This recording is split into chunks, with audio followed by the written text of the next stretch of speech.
So the bulls took it on the chin. The markets ended Friday with sharp cuts. However, for the week, not much was done. It was no different actually for the Nifty and the Sensex. But overall, the Nifty got back to that 18,000 mark this week. So psychological levels were conquered. This is Editors Roundtable. Thanks so much for joining in. I'm Sonia, and today I have with me, of course, all our editors, Prashant, Anuj and Nimesh, and a special editor here with us in the studio, Rhythm Desai. And when you see Rhythm in the studio, you would know that animal spirits perhaps are back, right? I mean, that's the only reason you would be here with us. Are the bulls back, Rhythm? Yeah. You know, I'll share one piece of statistic with you. The world GDP is $103 trillion. Next year, global GDP growth is estimated to be about 2.5%. 1/6 of that will come from India. India is only 3% of world GDP. And by the way, Rhythm has weathered all the rain and hail and storm and all of that. Mumbai rain was trending on Twitter, I saw. I mean, we've been not inside only the studio, but among all of us, he's been still the fittest of all. Oh, you know? And the kind of fitness I was kind of hoping that you would avoid that topic. So the market's fitness is proportionately improving to Rhythm's fitness, right? Rhythm, what do you say? I don't know about that. You know, fitness is a state of mind. It's not the state of the body. But Rhythm, you should come to our office more often. You've come after what, 3 years? You should come more often, Rhythm. Yeah, so Anuj, I've not been to any place for 2.5 years. So yeah, for most places, I'm going there for the first time in 3. But I was just checking with Sonia. I think I was here when the office opened, which she reminds me was around early 2020. Correct. So yeah, it's a little less than 3 years, but yeah, hopefully. It's not very far from my office, so I can probably come here. Hop, skip and jump. Hopefully Not in terms of distance, but in terms of time. In Mumbai traffic. I have lots of time on hand, don't worry. I have more time than I can. I had to actually, almost kill time to wait for 3:30 before I left for this. By the way, not many people know that when he was to, lift weights and all, he used to do gymming at 2:33 in the afternoons during office time. You know, I'll tell you. That was the kind of passion he had. An anecdote. This is 2006 or 2007. We were shooting at one of the 5-star hotels. I was wearing, full suited, booted, jacket, tie, and I reached the venue to shoot, and there's this really fit, buffed up person walking towards me. Prashant, how do you feel about that? I kept my jacket on. I switched on CNBC today at around 2:30 to check what attire you have, because I didn't want to be underdressed. Okay, well, as we talk about Rhythm's fitness, the market's fitness has also improved, right, Anuj? I mean, overall, I know there were some bumps along the way, and there's a big event upon us, the US Fed policy, but overall, this market has been fit and fine, and how? It has been, though, nothing surprises me in the world anymore. When you can have the highest amount of rain in the season on 16th September, not just in Mumbai, but here in Delhi as well. And really some very interesting things are happening in the world.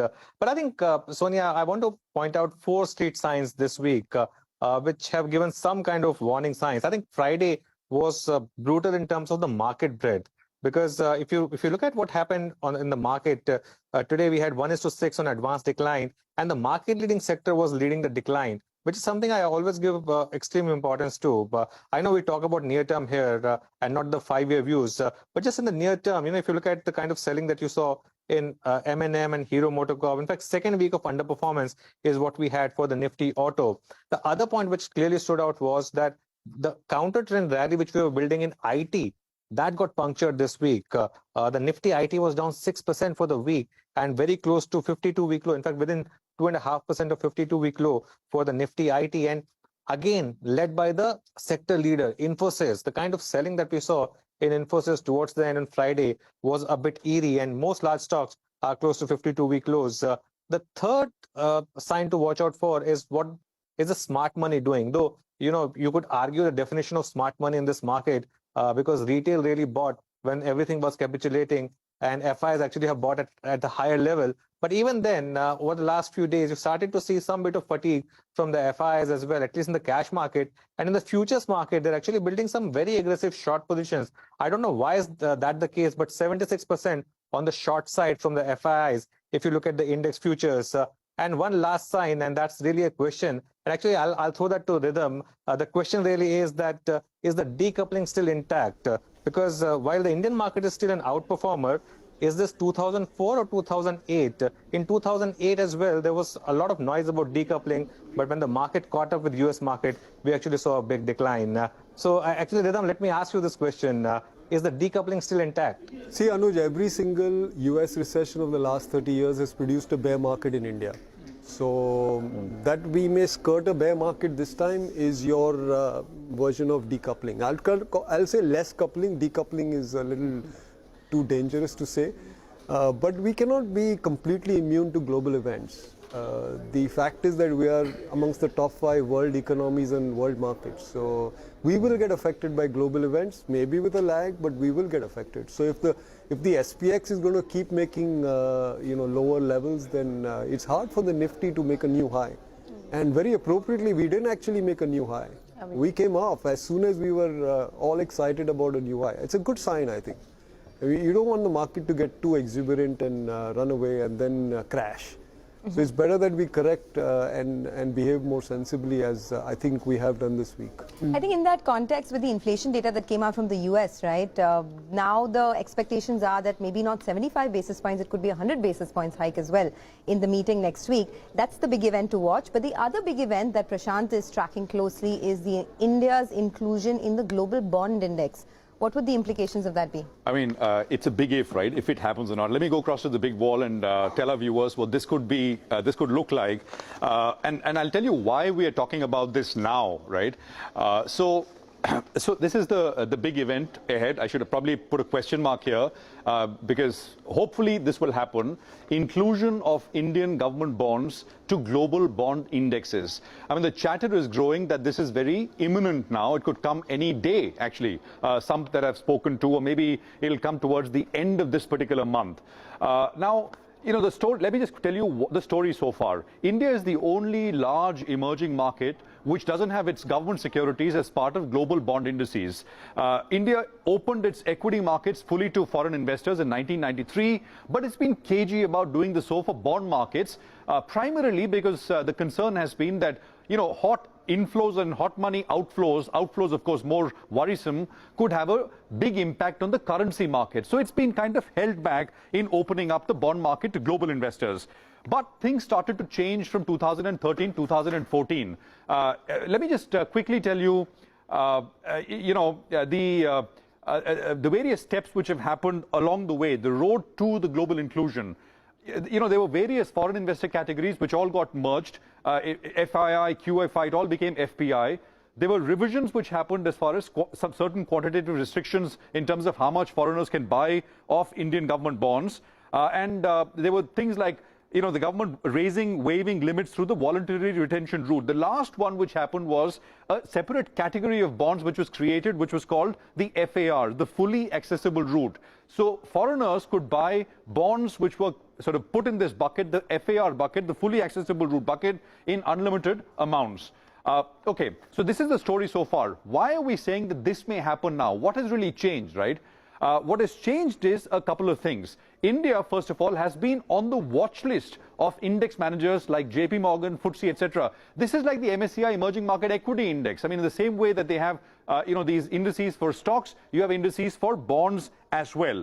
The big event which happened earlier this year was Russia, with its 8 to 10% weight in some of these global indices, got excluded because, of course, its annexation of Ukraine. With Russia's exclusion, these indices became very unbalanced, and as a result of which, like it's happening in equities and bonds as well, investors are now asking these index managers like JP Morgan or Barclays or others to include India. I mean, India is one of the largest and most, not largest, but it's a very liquid market out there, and investors are now putting pressure on these index managers and saying, well, we have no problem, we'd be happy to buy Indian bonds, so why not include them? And that's the reason why, let's just go back for 1 second, that's the reason why, even though government securities are still not on international clearing platforms like, Euroclear, it's no longer a problem for investors. So this is essentially what has changed. JP Morgan is the index manager which announces the decision of its review sometime in September historically,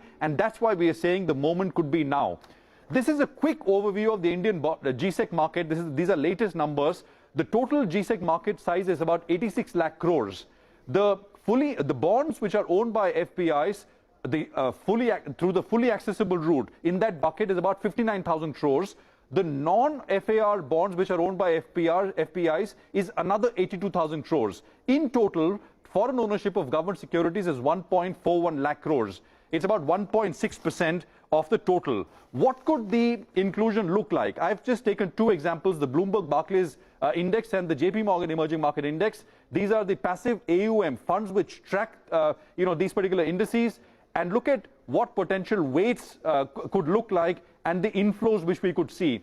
A one-time potential inflow of $30 to $40 billion could come through if India is made part of it. And according to Morgan Stanley, after this, you could see about $18.5 billion in the every year over the next decade or so, taking the total weight of foreigners of India in these indices to about 9% by 2031. By the way, this is Indian foreign ownership of government bonds. India is at 1.6%. Look at other countries. There is absolutely no comparison. The implications you asked, I mean, obviously, there is another new set of buyer for these bonds. So bond yields head lower. That's a reduction in the cost of capital.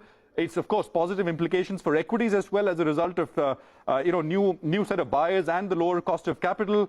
And, of course, INR could see appreciation because of that, but that will have to be managed. This is the past timeline for inclusion in the bond index, and what could really happen from here, which we will put out as well. I mean, so this is a big one. This is the table. So China, it was put on the watch list in June of 2017. The announcement came in September 2019, and the inclusion finally happened in February of 2020. In India's case, we are awaiting, but this is going to be a milestone for the Indian bond market with implications across the board. Back to you guys. Nimesh, I mean, from bonds back to equities, what are you picking up as far as, market sentiment, and what are market participants telling you? Well, Prashant, if you look at this week's correction from the top, it looks like more of a consolidation. But again, it's not come as a bit of a surprise, because if you remember last week, there were feedbacks from dealing rooms that there are some signs of warnings. Like, the way some of the mid-caps were rallying, everybody was making money, everybody's calls were going right. There were some signs that, one need to be a bit cautious and be watchful as well. So that was a clear message, and it's actually playing out. And even some of the smarter investors seems to be booking out. Not like they're selling out completely, but there was a bit of profit booking as well. So that's played out this week clearly, for the Indian markets. But from a long-term perspective, from the overall perspective, looks like the outperformance may continue for a couple of reasons. One, as even Rhythm explained, there is a lot of stickiness to the domestic inflows, right? So that's playing out. At the same time, there is FI money as well. I was shared some data from large institutional investors, and the feedback is, look at the divergence what India had vis-a-vis Hong Kong and China, and maybe Rhythm can explain us more.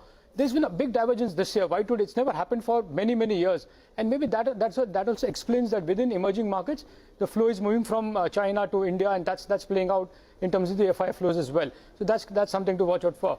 I guess still there are few though warning signs, but from a liquidity point of view, do watch out for the FPI, FI strategic stake sales. So the supply of paper still is quite there. So that's something to clearly watch out for. But I guess, Rhythm, I can ask you something.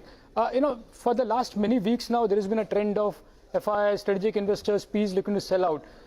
Is that a bit of a warning sign? And to you, what are the other warning signs that you watch out for, for the near-term exuberance to match as to whether markets are at an exuberant level?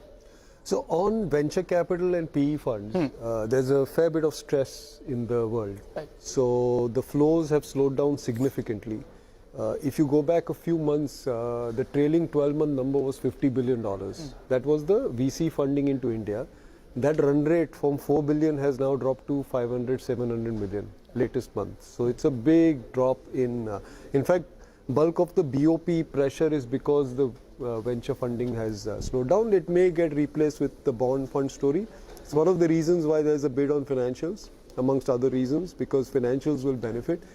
Yeah, there's, it's not a warning sign, it's just the amount of stress that's there in the VC world. Apart from the private equity investors, we are seeing a lot of strategic guys selling out, right? Like in Indigo, there was Ganwal. Obviously, he had already announced that he's going to sell. But I'm seeing a lot of promoters selling out, a lot of strategic investors selling out, big chunks, 5%, 10% in block deals.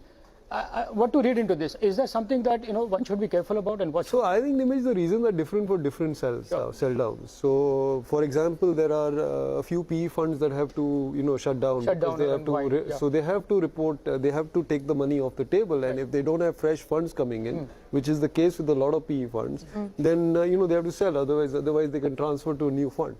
So that could be one explanation. There are other people looking to invest in other places, and that's why they are selling some stock.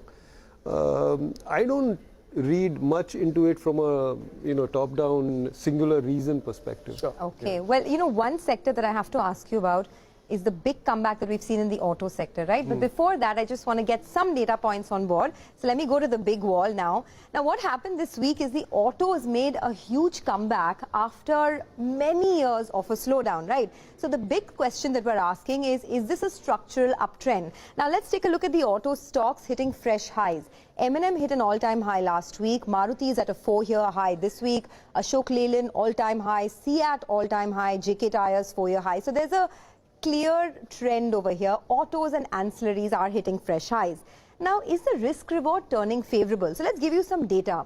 In the last 5 years, between FY17 to 22, the earnings, the compounded earnings of the auto sector fell by 6.7%.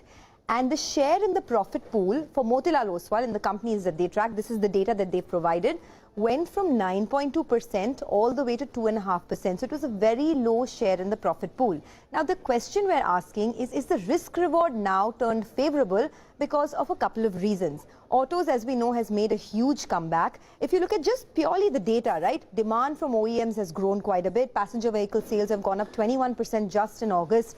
Two-wheeler sales have gone up 16%. But I think the biggest trigger from an operational perspective is the fall that we've seen in raw material prices. Just look at the sharp fall. Aluminum, steel, natural rubber, all down anywhere between 30 to about 41% from the highs just a couple of months ago. 2022 and 2021 highs. So this is, of course, the second reason. The other thing that we're noticing is that SUVs, the segment has grown rapidly, and that takes us to the premiumization angle, where people want to upgrade to better cars, to, there's higher kit value for many of these auto ancillaries, new launches. In fact, M&M told us that the B&C segment now has a market size of 98,000 units per month on which they want to capitalize. Finally, the premiumization beneficiaries are, of course, many of these tyre stocks, and perhaps that's the reason why you saw them rally, because they have better safety measures in the tyres. Also, for example, right, Apollo Tyres has a Vredestein brand, which is much more expensive than a normal Apollo Tyres, 40% more expensive, and they recently launched it in India, and now it's in all the SUVs, the new launches. So that's, of course, one trend. And finally, the commercial vehicle growth. Just look at the moves we've seen this year. Overall, CV is up 76%, MHCV is up 108%, and LCV is up 63%. So that's the big question we're asking. And in fact, I want to toss this question to you, Rhythm.